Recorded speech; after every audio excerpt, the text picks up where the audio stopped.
Ben Fauner. I'm a senior product manager at Google, and I work on the Neighborly product. So Neighborly is an app that's all about connecting with your neighbors and learning about your neighborhood around you.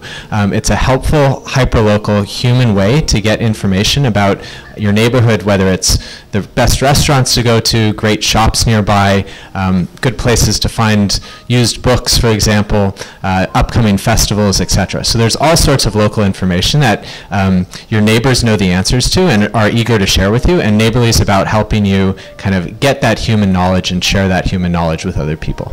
Neighborly launched in Mumbai as a beta back in the end of May, and since then we've expanded to 6 additional cities across India, again as a beta. And through all that process, we've learned a lot from talking with neighbors, talking with people who have been trying to use the app, and getting their feedback about what's working well, additional features that they want, etc. So a few of the things that Neighborly does really, really well. Neighborly is smart, it's fast, it's personalized, and it's a really safe environment for you to use. So when you ask a question on Neighborly, we immediately start notifying the neighbors around you and the best neighbors who know the answers to the questions that you asked. We're really smart about sending those notifications to the right people, and also about showing those questions to the right people who have expertise to share with you. That means that we can get you an answer and get you information about your neighborhood really, really quickly. When you ask a question, you're not just asking one other person, you're not just sending somebody a text message, you're asking everybody around you, and asking people who you may not even know already, but making it possible for them to share their expertise with you. When you open the app, it's also a very personalized experience. You're not going to see good morning memes, you're not going to see things that you're not interested in, topics that you're not interested in. You're going to see a set of questions, a set of information about your neighborhood that's tailored to you and that's very personalized to you. We also thought a lot about how to make the app a very safe and comfortable environment and reflective of topics that you'd be comfortable talking about with any of your neighbors. So when you join the app, we check to make sure that you're actually part of that neighborhood, you're located in that neighborhood, and then your name and your profile photo are the only things that your neighbors see. They only see your first name, they only see a very small version of your photo. You're not able to expand it, you're not able to screenshot it, and so you're able to stay safe and comfortable within the environment that's created within Neighborly. You don't share your phone number, you don't share your email address. It's about talking with your neighbors as you would talk with them on the street. It's not about creating a social connection and adding friends and chatting with people one-to-one. When we were building Neighborly, we had a lot of conversations with users across India about different needs that they had and how they spoke with their neighbors right now and how they felt about their neighborhood. Some of the things that we heard, feedback that we heard coming up over and over again, was first and foremost that trusted word-of-mouth information is gold for people. Hearing about a question, or hearing about an answer to a question that's based on somebody's experience, that's based on their knowledge, is super, super important, but it's also really hard to find. It's not information that exists anywhere online. It exists in the heads of your neighbors around you. So that was one challenge that we were really keen to be able to tackle. The second challenge that we heard from our users was that neighborhoods were feeling broken. They didn't feel like they used to. It wasn't a place where you knew everybody living on your street or in your society.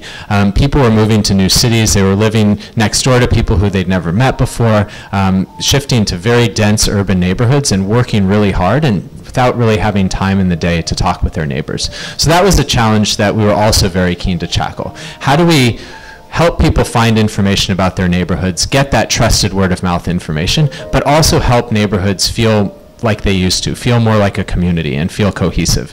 And those were two of the key things and reasons why we wanted to build the Neighborly app. It lets you do 3 things really, really well. First, it lets you ask a question really quickly to your neighbors. Second, we make it very easy to share the expertise that you have about your neighborhood. And third, we make it possible to browse and learn about what's happening nearby, even if you don't want to ask a question or even if you don't want to provide an answer.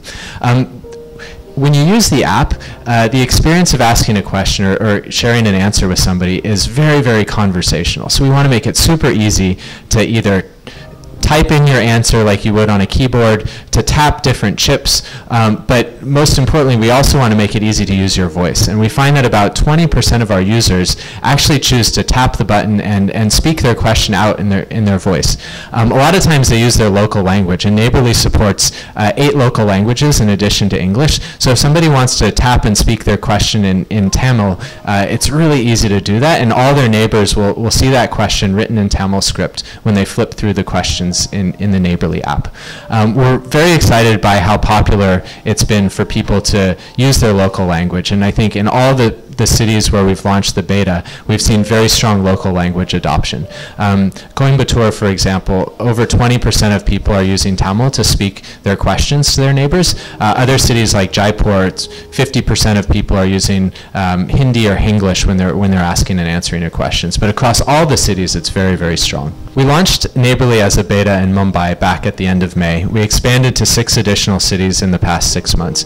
Each of those steps, we learned a lot from our users, and we got great feedback about the features that were part of the app right now, but also new features that people wanted us to add.